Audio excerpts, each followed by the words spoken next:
Pues bienvenidos. Estamos aquí hablando, Brando y yo. Hemos recibido algunas preguntas y en esas preguntas decidimos tal vez juntarnos. Hemos querido hacer algunas cosas en español, no hemos podido.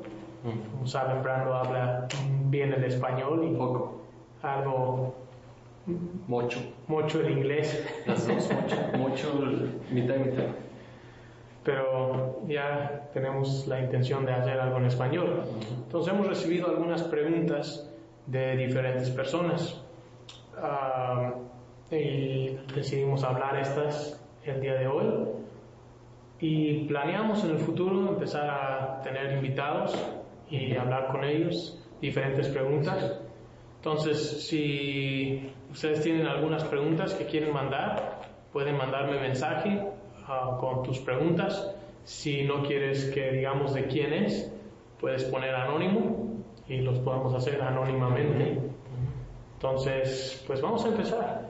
Sí, esperamos que podamos llegar a algunas conclusiones, algo que sea productivo para los que hacen las preguntas y también para nosotros ampliar lo que creemos saber o lo que sabemos y realmente ponerlo en una base en la que podamos decir esto es lo que pensamos, esto es mi opinión acerca de este tema.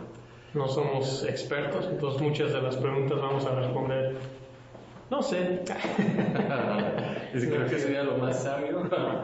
Sí, bueno, pero a ver, vamos a empezar. La primera pregunta que tenemos al día de hoy es de Josué Hernández y va más o menos así. Dice: se debe invocar el nombre de Jesús en hebreo para que nos escuche. O sea, si tenemos que decir Yeshua en hebreo para que Jesucristo nos escuche o sepa que hablamos de él. Algunos piensan así, ¿verdad? Y están empujando ese pensamiento. Es como un movimiento. ¿Qué piensas tú? Bueno, yo pienso que invocar el nombre de Jesús en hebreo no te va a hacer más cercano a él. Es igual que si no conocieras a Jesús y estás refiriéndote a él como el nombre de Dios, como cualquier otra cosa. Yo creo que tampoco él va a ser más cercano a ti. Lo que quiero decir es, no te vas a hacer más bendito o más santo hablar unas palabras diferentes a las que ya conoces de a quién te refieres. Es como si tú me conoces a mí por un sobrenombre, por un apodo, y tú solo me conoces por ese sobrenombre, y luego te enteras de que mi verdadero nombre es Brando, digamos. O sea, yo no voy a cambiar solo porque tu conocimiento acerca de quién soy en el nombre ha cambiado también, sino que yo pienso que si tú sabes que Jesucristo más bien es Dios, llamarle Yeshua no lo va a hacer más Dios. O sea, tú estás diciendo que importa más el conocer la persona que decir el nombre específico en una manera u otra. Yo creo que sí. Yo creo que lo que está detrás del nombre, llamémoslo la esencia del quien estamos hablando, es lo más importante. Tenemos muchas variaciones del nombre de Jesucristo, ¿verdad? Tenemos en español solamente tenemos Jesucristo, Jesús, el Mesías, le llaman hijo de David, llaman hijo del hombre, hijo de Dios, y hasta hay muchos estudios acerca de los nombres de Dios, ¿verdad? Los nombres de Jesucristo. Pero yo creo que si sabes, si tienes el conocimiento de quién estás hablando en este caso Jesús, que tú ya sabes aparentemente que se llama Jesús, llamarle Yeshua, no, como esa pregunta dice, para que te escuche. Yo creo que ya te está escuchando si tú lo conoces como Jesús, que no va a elevar más arriba tus oraciones si le llamas Yeshua. Sí. Ahora, sí, pues yo diría la respuesta simple a esa pregunta es no. Sí, si eso corta, sí.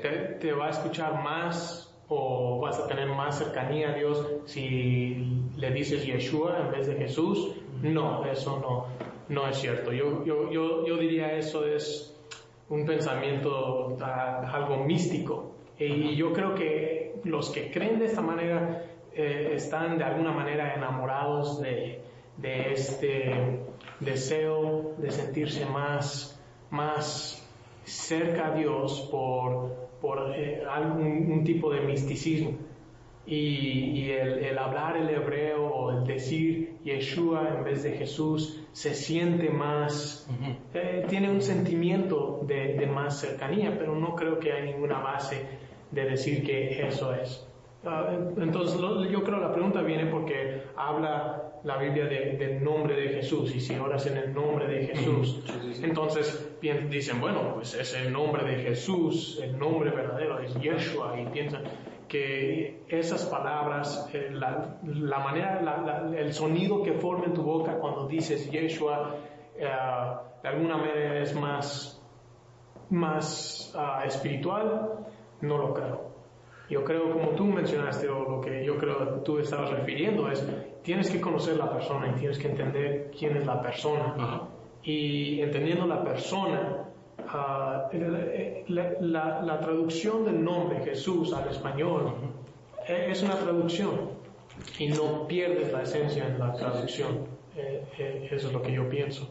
Entonces, no, yo no creo que por hablarlo en hebreo vas a estar más cercano a Dios, o que Dios te va a escuchar más porque tú has hablado en un idioma en específico.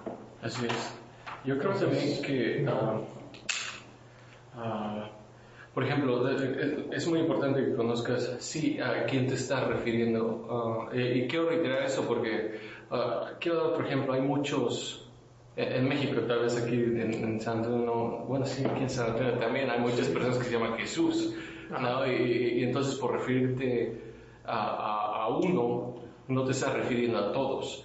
Y lo que quiero decir con esto es que, otra vez, que tienes que saber a quién te estás refiriendo para poder, para que puedas decir en el nombre de Jesús, o yo sé quién es esta persona. Sí, eso te vuelve a que el nombre de Jesús, el decir o pronunciar ese nombre, nada más decirlo, no es algo especial, no es algo, otra vez, místico, no es algo mágico. Ese nombre Jesús. Entonces, detrás de eso, sí hay ese problema, yo creo. Yo creo que se convierte en una de estas cosas que a veces hacemos mucho como una especie de talismán, de decir, este es el verdadero nombre y este es el que va a espantar a los demonios, digamos. Pero el nombre de Jesús no los espanta. Pero el de Yeshua sí, porque es el original, digamos. Entonces se convierte como en una parte de una superstición también, en vez de solo saber a quién te estás refiriendo. Sí, esa es la palabra, yo creo, correcta. Es una superstición. El pensar que decirlo o esas sílabas en sí, el decirlo, el pronunciar ese nombre en sí, hay algo asociado a eso. No es cierto. Sí, yo creo. El nombre es la persona detrás del nombre, y estarlo haciendo en representación y con autoridad y todo en ese nombre, eso es lo importante. Y traducir el nombre no cambia la esencia. Sí, yo creo que es un poco tonto, digamos, que piensas que no te va a escuchar si no lo pronuncias. Es como decir, Dios no va a saber de quién estoy hablando a menos de que lo pronuncie de esta manera. ¿Crees que Dios no va a escucharte si no pronuncias su nombre en hebreo?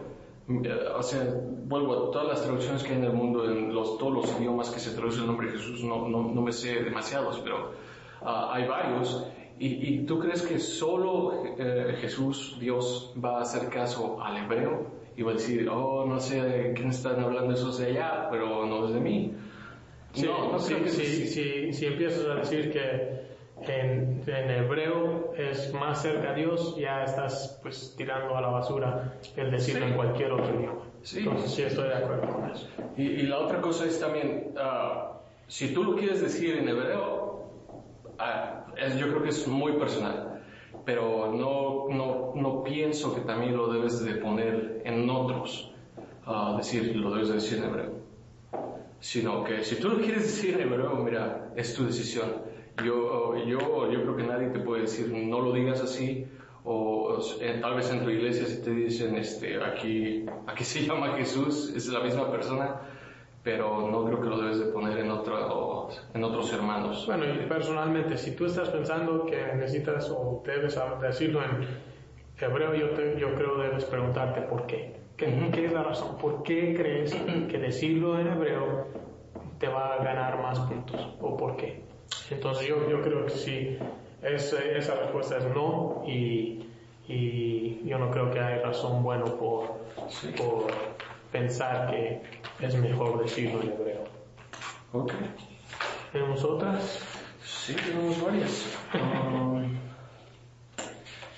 ¿Quieres leer alguna? A ver. Te paso estas. Tenemos algunas ahí, tú escoge alguna. A ver, este es de Josué Hernández. Dice, ¿qué problemas hay cuando un hermano defiende el alcohol y da testimonio que no es malo? Bueno, entonces, el que un hermano vaya diciendo, no, pues saben que el alcohol no es tan malo.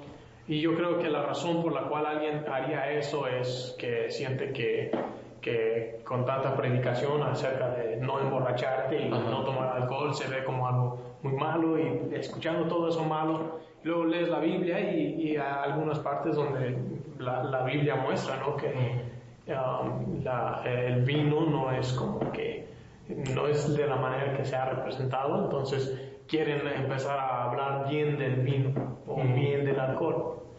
Y yo creo la pregunta es, pues, ¿qué problemas salen de eso? ¿O hay problemas con eso?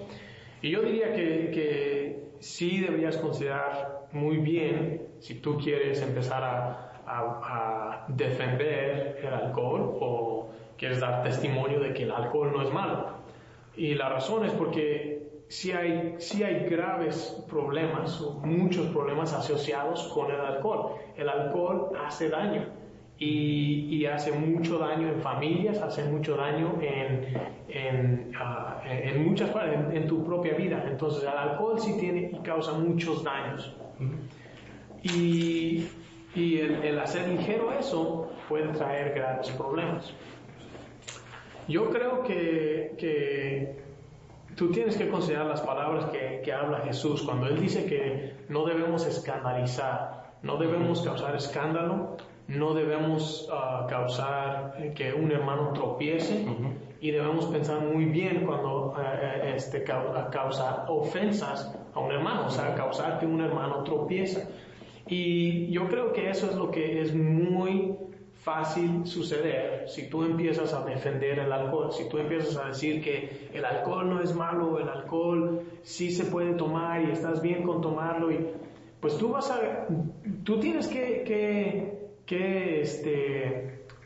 pesar las consecuencias. Si tú crees que por decir eso vas a causar a un hermano que tropiece, un hermano que tal vez tú puedes con el alcohol, pero si un hermano te escucha a ti defender el alcohol y él empieza a tomar, o él cae por lo que tú has hecho, entonces yo creo que estás escandalizando a un hermano, estás causando a un hermano un tropiezo, y yo creo que eso es algo muy serio en los ojos de Jesucristo. Yo creo que Él no quiere que eso suceda.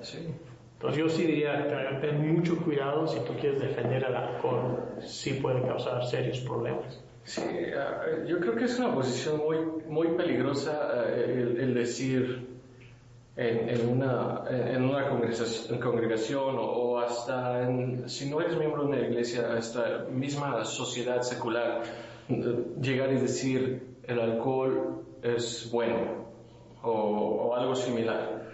Porque obviamente, como tú dijiste, tenemos muchas pruebas de que pues igual no es tan bueno en sí, ¿no? Tú estabas diciendo el alcohol en sí no es malo ni es bueno, pero cuando la persona decide beber o decir que está bien, ahí ya cambia la situación. Y de esto podemos hablar de muchas cosas aparte del alcohol.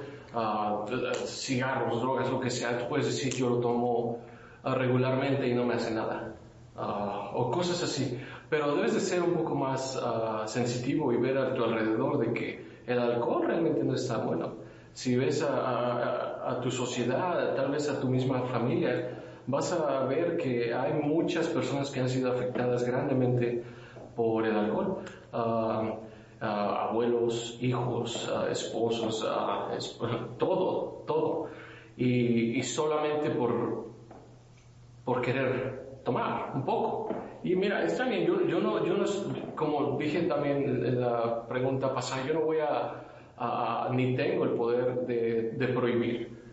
Y yo, aunque si estuvieras hablando conmigo, yo te diría, pues yo creo que no debes de ser, pero la decisión va a ser al final tuya. Pero como estamos hablando de escandalizar a un hermano, en Romanos dice, bueno es no comer carne, ni beber vino, ni nada que tu hermano tropiece, o se ofenda, o sea debilitado.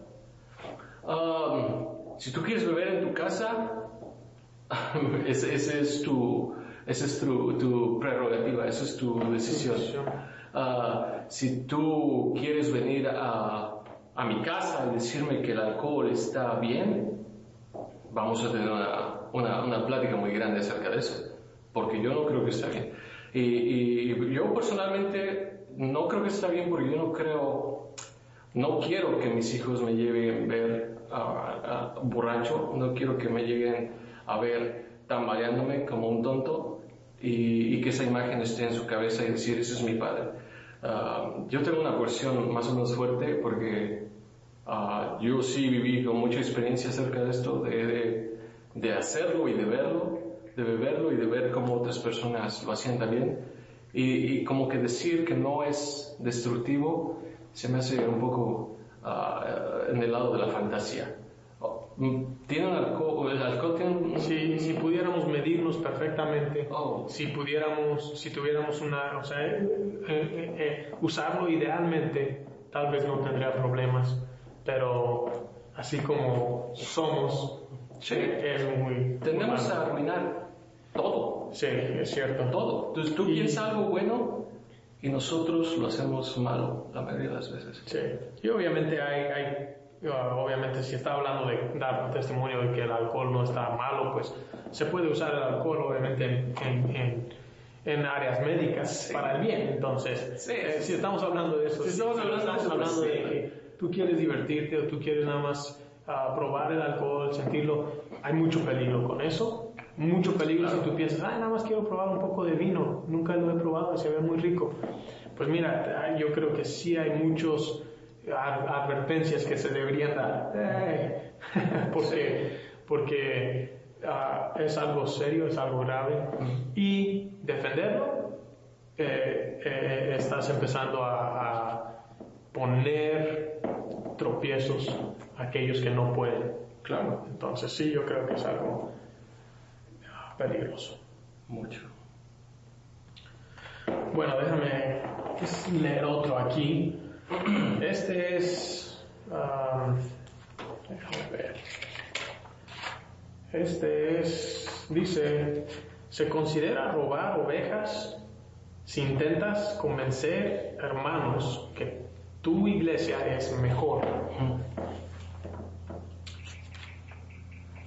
Wow, es una pregunta bien difícil de contestar en una manera pequeña. Sí. Si fuera más específico, como en un caso específico, sería pues ¿tú crees mucho más fácil.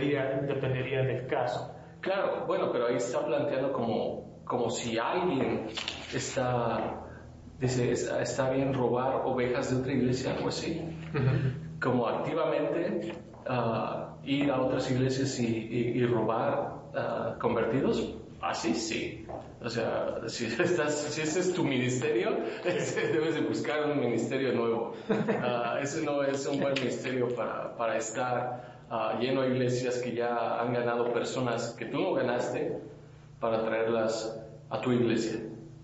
Sí, como dices, yo creo que sí hay muchas cosas que se involucran en esta pregunta.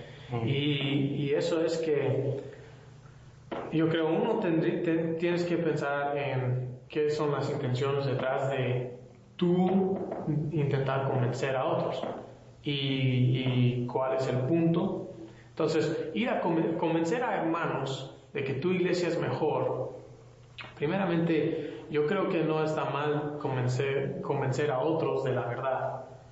Y esto de iglesias y mi iglesia y tu iglesia, pues eso ya es un problema en sí, donde estamos inventando, no, yo, mi iglesia y estamos buscando hermanos de otras iglesias, pues es un problema para empezar. Pero sí, el querer ganar a hermanos de otras iglesias para traerlos a tu iglesia, yo creo simplemente es porque es más fácil en realidad. Es más fácil convencer a alguien de otra iglesia que ya es convertido a Cristo, especialmente sabiendo que hay problemas en cada iglesia. Entonces, en cada iglesia hay problemas y si tú tienes algo que va a dar un poco de curiosidad para que ellos piensen, tal vez esta iglesia es mejor, pues lo van a tomar como carnada y entonces es muy fácil hacer eso. Y yo creo si tú lo haces simplemente porque es fácil, es un tipo de flojera, donde no quieres ir a ganar almas, donde no quieres ir y verdaderamente tomar el tiempo para convertir a un incrédulo para que crea y luego él sea convertido, pues entonces sí, eso está mal. ¿Qué estás haciendo intentando ir a buscar a otros cristianos y nada más traerlos a tu iglesia? Algo está mal ahí. Yo creo que deberías pensar en tus intenciones. ¿Qué intención tienes? ¿Tú tienes la intención de ir y nada más estar llenando tu iglesia de otros cristianos? Pues sí, yo creo que hay algo malo ahí. No está correcto eso. Pero si hay una plática y algo sucede y están empezando a hablar de doctrinas, pues no hay nada de malo en intentar convencer a otros cristianos de lo que tú crees y exponer tus interpretaciones del pasaje y mostrar lo que tú ves. No hay nada de malo en intentar ser convincente en tus argumentos, pero si tú estás intencionalmente yendo a robar otros, sí, yo creo que hay algo malo ahí. Sí, está muy mal. Y también no sé, yo he hablado con conversos que digamos son de diferente denominación o tal vez no saben muy bien qué es lo que creen, pero siempre intento hacer la pregunta más importante, ¿verdad? ¿Eres salvo? ¿Sabes lo que es la salvación? Y digamos que yo no intento traerlos a mi iglesia, pero sí me importa que sepan eso. Aun cuando solíamos predicar en las calles antes de que todo esto pasara, a veces digo, y también los otros predicadores también los he escuchado decir, mira, yo no vengo a llevarte a mi iglesia. Y eso que son inconversos. Pero lo que más nos importa es que sepan acerca de Jesucristo. En primera, que sepan qué es la salvación. Pero si alguien ya sabe qué es eso, si no tiene problemas en su iglesia, si está bien, si todo está, digamos, idealmente bien, no deberías de estar involucrado en eso. Pablo dice, yo no quiero predicar sobre el fundamento de otro hombre, donde Cristo ya ha sido predicado, ¿no? Dice, yo me voy a otro lado donde no lo han escuchado. Dice, sí, si quieres ganar para tu iglesia, predica, toca puertas, pasa folletos, habla con gente. Y esto es asombrosamente difícil. No es fácil, como tú lo dijiste. Y la otra cosa también, debes de pensar que si tú quieres activamente hacer esto, pregúntate qué clase de personas estás llevando a tu iglesia. Si están dispuestos a dejar su iglesia para irse a la tuya, ¿qué te hace pensar que no se van a volver a ir? ¿Y para qué quieres conversos que son así? Se supone que debemos estar buscando personas que son constantes, que son fuertes, y no para llevártelos a la iglesia, ¿verdad? Pero sino para ganarlos. Sí, yo creo que, yo no sé de alguien que haga esto, tal vez en México es así más fuerte el problema, pero aquí no he visto mucho de eso. Pues sí, esa es la cosa. Yo creo que se puede hablar de muchos temas sin estar intentando atraer a alguien más a tu iglesia. Ahora, yo sí creo que no deberías estar yendo y hablando mal de otras iglesias. Claro. Y eso es una parte de esto de hablar o convencer de que tu iglesia es mejor. Es porque tú estás intentando mostrar, todas las otras iglesias son tan malas. Sí. Y cuando eso se convierte, todo lo que tú hablas es siempre hablar de que otros están mal o están haciéndolo mal, pues ¿en qué te has convertido si nada más quieres hablar tan mal de otros cristianos y de todo lo que ellos hacen mal? No creo que tus conversaciones deben ser eso. Pero también esperamos que entre hermanos podamos hablar de cosas y de buscar la verdad, sí, y de poder decir donde creemos que uno puede estar mal o uno puede necesitar mejoría y sin tomarlo tan mal también. Sí. Entonces tiene que haber ese tipo siempre va de balance. Sí, siempre vas a tener ese problema. En la iglesia que tú estés, siempre va a haber falta algo. Sí. Y falta algo. Y tal vez hasta vas a tener hay mucho de esto. Hay mucho regaño y no hay mucho edificación o cosas así. No hay mucha alabanza. Y en todas las iglesias va a ser igual. En una iglesia vas a tener una cancha de básquetbol, en otra iglesia no la vas a tener, o lo que sea. Pero debes de preguntarte si realmente te están dando lo que importa, que es el fundamento bíblico. Lo que yo he visto en mi experiencia es que si no me gusta algo de la iglesia, trato de ver si puedo hacer algo por arreglarlo. Y esto es un principio que es obvio, es casi obvio, es de sentido común. Si no te gusta algo, en vez de quejarte, trata de arreglarlo. Si no muchos hombres están predicando, pues tal vez tú tienes que predicar. Sí, si hay una falta, deberías buscar llenarlo, sí, y hacerlo. Sí. Y esa es la cosa de que personas que quieren ir de una iglesia o buscar otras iglesias, como dije, es muy fácil atraer a otros cristianos, porque es natural que nosotros siempre, como en inglés decimos, the grass is greener on the other side. El pasto es más verde del otro lado de la reja. Sí. Siempre piensas que del otro lado va a estar mejor. Tienes esa imaginación. Sí. Y es lo que pasa también en iglesias. Tú empiezas a ver algunas cosas en tu iglesia. Siempre va a haber algo en cada iglesia. Ninguna iglesia es perfecta. Sí. Y como dicen, si es perfecta, pues no te unas a ella porque lo vas a hacer imperfecta. Sí, lo vas a arruinar todo. Sí. Pero entonces tienes la idea de la otra iglesia va a ser mejor. Pero lo que pasa es que cuando llegues a eso, también va a haber problemas. Sí. Entonces, yo no debería siempre estar intentando atraer a otros cristianos a tu iglesia. Sí. Mejor nada más habla el punto y no está mal hablar la verdad. Sí. Pues tenemos otra cosa aquí. Y yo creo que te dejo que tú leas la otra. A ver cómo nos va con esto. Sí. ¿Esta quieres? ¿Qué dice? ¿No hay otra? Ok, dice anónimo, las revisiones, hablando, las nuevas versiones de las Biblias, ¿son malas? Son malas. Bueno, yo no diría que las nuevas versiones son malas. Yo diría que son incompletas. Yo diría que se han... hemos hablado de esto un poco antes. Escuché una ilustración que me gustó. Dice, imagínatelo como una imagen.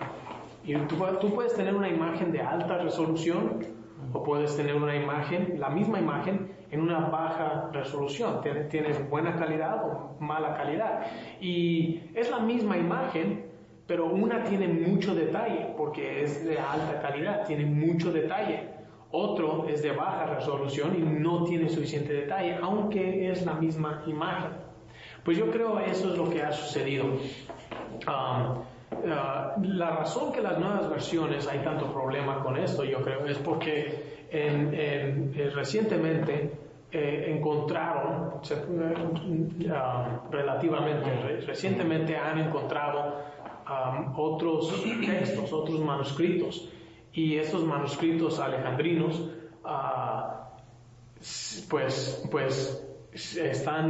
son muy completos, pero no son iguales al texto recibido que han tenido. Y digo no son iguales, mayormente es que hay omisiones, hay cosas que están en el texto recibido, en el Textus Receptus, que los alejandrinos no hay. Entonces dicen, no, pues como son más viejos, que son más como el año creo 150, entonces son más viejos, pues tienen que ser más cerca al original.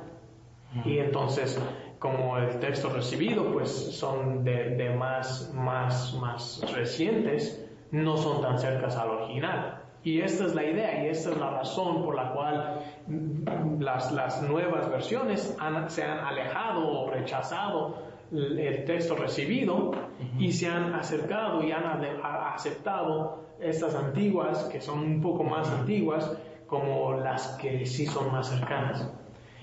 Y la razón que yo no creo que eso es correcto, porque el texto alejandrino, que es más antiguo, es simplemente lo normal, es un texto normal que en ese tiempo circulaba. No significa que tiene todos los detalles. Mira, en las escrituras tenemos, cuando Pablo escribía, digamos, a Éfeso, pues ahí cuando llegaba la escritura a Éfeso, muchos lo copiaban y copiaban estos textos y luego se esparcían por diferentes lados. Y luego estos textos se copiaban y habían muchos textos de un libro que es de los Efesios o de los Corintios. Y entonces esos textos que se esparcían muchas veces tenían omisiones, problemas de omisión. O sea, tú vas copiando el texto y luego no eran copiadores profesionales, eran hermanos, eran cristianos que querían copiar las escrituras.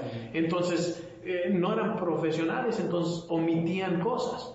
Cuando estaban copiando, tal vez omitían un pasaje, o omitían un párrafo, o omitían una línea, o algunas palabras. Entonces, tenían errores de omisión. Esto es lo más común. Entonces, digamos que al norte omitían un versículo 16 y digamos que al sur omitían un versículo 14. Y estoy diciendo versículos para referencia, es más fácil. Pero digamos que tenían estas cosas y estaban diferentes. Pues todos los que estaban en el sur, que copiaban de ese texto que había omitido el 14, pues ninguno iba a tener el 14, porque están copiando de un texto que ya está omitido.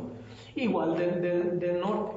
Pues lo que sucedió con el texto recibido es que empezaron a ver qué tan necesario eran estas copias, que empezaron a decidir, ¿sabes qué? Tenemos que hacer esto más, digamos, profesionalmente. vamos a buscar, vamos a entender, vamos a reunirlos para tener completo las escrituras. Entonces, ellos incluían todas las escrituras para que no habrían estas omisiones. Entonces, el texto recibido es la compilación de todos estos textos donde habían varias omisiones. Y lo que parece que ha pasado es que al principio habían muchos textos con muchas omisiones. El alejandrino sería igual que muchos textos otros. Yo no creo que el alejandrino es malo, simplemente tiene omisiones.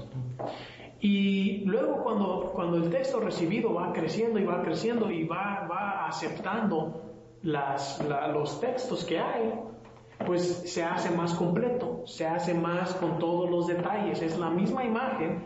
Las Biblias, o sea, si los ves, tienen la misma imagen. Simplemente creo que el texto recibido es una imagen más clara, es una imagen más llena, más completa, de más calidad. Y entonces, yo creo que si las nuevas versiones se basan en el alejandrino, pues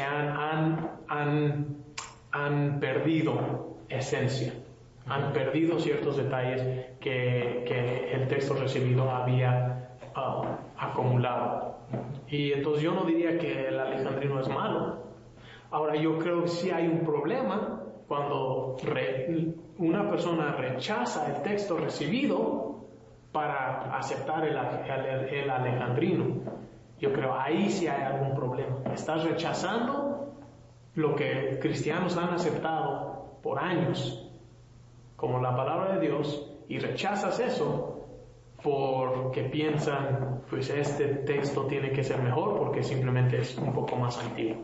No creo que eso es bueno. Yo diría ahí sí hay algo incorrecto, sí, en mi opinión.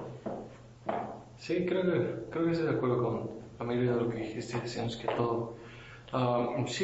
Parece que hay me gusta pensarlo como una curva, porque están los originales al principio y se empiezan a hacer muchas copias con omisiones, con errores, con faltas, y después empieza, porque tú pensarías que entre más atrás vas hacia el original, mejores las copias vas a encontrar, pero creo que las copias o los pergaminos que se han encontrado, de hecho, muestran que mientras más cerca al original, si no es que es el original, vas a tener más variaciones que concordancias. Pero entre más te acercas hacia el Textus Receptus, hacia el año 200 más o menos, un poquito más allá, entre el tiempo más 400, entre más pasa el tiempo, todos van llegando a un consenso. Todos van llegando a decir, esta es la palabra y esa no es la palabra. Todos ya tienen más o menos la misma copia porque todos saben de qué se trata la palabra entre más se distribuye.